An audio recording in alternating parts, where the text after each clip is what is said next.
अब आपको कोलकाता में बीजेपी सदर जेपी नड्डा के काफिले पर हमले की तस्वीरें दिखाते हैं। डायमंड हार्बर जाते वक्त जेपी नड्डा के काफिले पर पथराव किया गया। टीएमसी कारकुनान पर लाठी डंडे और पत्थरों से हमला करने का इल्जाम लगा है। इस हमले में बीजेपी लीडर कैलाश विजयवर्गीय की कार पर भी पथराव किया गया, हालांकि वो बाल बाल बच गए। ये तस्वीर आप देख रहे हैं, कार पर किस तरह से पत्थर फेंके गए हैं और उनकी भी तस्वीर आप देख सकते हैं कि जिस तरह से कार का जो शीशा है वो चकनाचूर होता नजर आ रहा है। और इसी को लेकर आज गवर्नर ने प्रेस कॉन्फ्रेंस की और कहा कि रियासत के अंदर हालात जो है नासाज है और इसी को लेकर वो रिपोर्ट कई मरतबा मांग चुके हैं, लेकिन उनको रिपोर्ट नहीं दी जा रही है। और उन्होंने कहा है कि अगर आप एक्शन नहीं लेंगे तो उसके बाद से फिर मेरा काम शुरू हो जाएगा, यानी कि उनके अंडर में तमाम चीज़ें फिर होगी।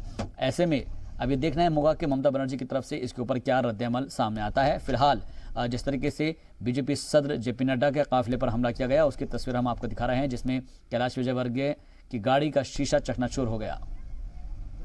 यह घटना लगातार बढ़ रही है और यहां तक बढ़ गई है कि भारतीय जनता पार्टी के राष्ट्रीय अध्यक्ष, जिनको सुरक्षा भी है और उनके काफिले पर भी पथराव हो और उस पर अनदेखी सरकार की ओर से रहे, यह घोर निंदनीय है।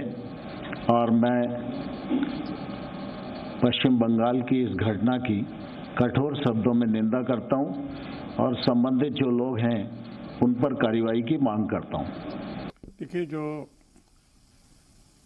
भारतीय जनता पार्टी के राष्ट्रीय अध्यक्ष जेपी नड्डा जी के बंगाल के दौरे के दौरान काफिले के ऊपर हमला हुआ, वो बेहद निंदनीय है और किसी भी सूरत में उस तरह की बात को स्वीकार नहीं किया जा सकता। भले ही जवाब में ममता जी कुछ कहें या इनकी तरफ से जो आरोप लगे, लेकिन ये सही है कि जो चुनाव क्योंकि आने वाले हैं, बहुत ज़्यादा दूर नहीं है, उसमें शांतिपूर्ण ढंग से संपन्न हो जाए। उसके लिए सभी की जिम्मेवारी है कि शांतिपूर्ण माहौल बना के रखें और इस तरह की घटनाओं से बाज आना चाहिए।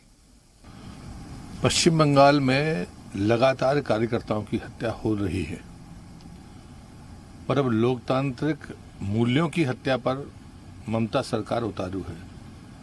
ये बात मैं इसलिए भी कह रहा हूं कि मुझे लगता है कि अब फिर से गंभीरता से सोचना होगा कि जहां एक देश की सबसे बड़ी राजनीतिक पार्टी के राष्ट्रीय अध्यक्ष पर अगर हमला हो सकता है तो उस राज्य में कानून व्यवस्था का तो सवाल ही नहीं पैदा होता।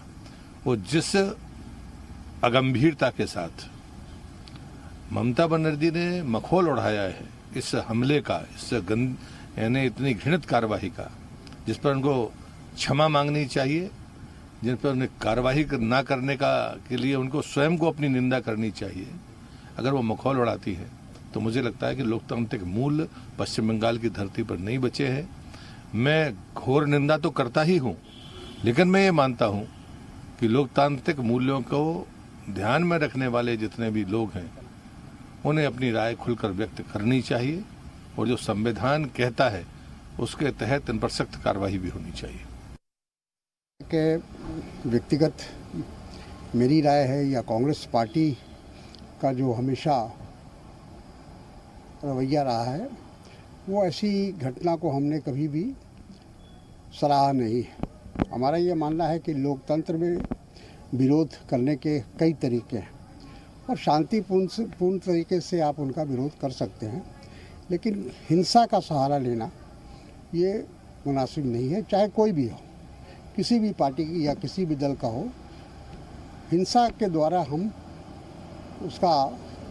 उसकी आवाज़ को दबाने की कोशिश ना करें तो बेहतर है। मंत्री जी जो भाषण दिया है वो बहुत ही भ्रांतिपूर्ण है। लोग को ठगाने का, जनता के सामने अपना सच्चाई दिखाने का और अपना जो साजिश है किसानों के खिलाफ उसको छुपाने का है। एक तो बात है जो प्रस्ताव दिया है, मगर ये प्रस्ताव क्या प्रस्ताव दिया है? हम 5 दिन लगातार चर्चा हुआ। 1 दिसंबर में उन्होंने बोला था ये 4-5 हम अमेंडमेंट करेंगे। हम लोग उसी दिन सारे किसान संगठन 500 किसान संगठन का प्रतिनिधि, हम उस दिन एक साथ बोला था कि ये अमेंडमेंट हमसे स्वीकार नहीं है, क्योंकि पिछले 6 महीना आंदोलन चल रहा है, एक दिन नहीं है। ऑर्डिनेंस आया, हम बोला ऑर्डिनेंस उठा लो। उसके बाद जबरदस्ती कानून पास किया, तब बोला कानून पास मत करो।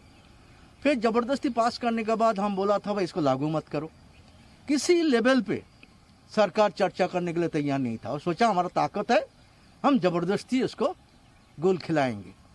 उसके बाद जब किसान आखिर में 6 महीना देखते देखते थक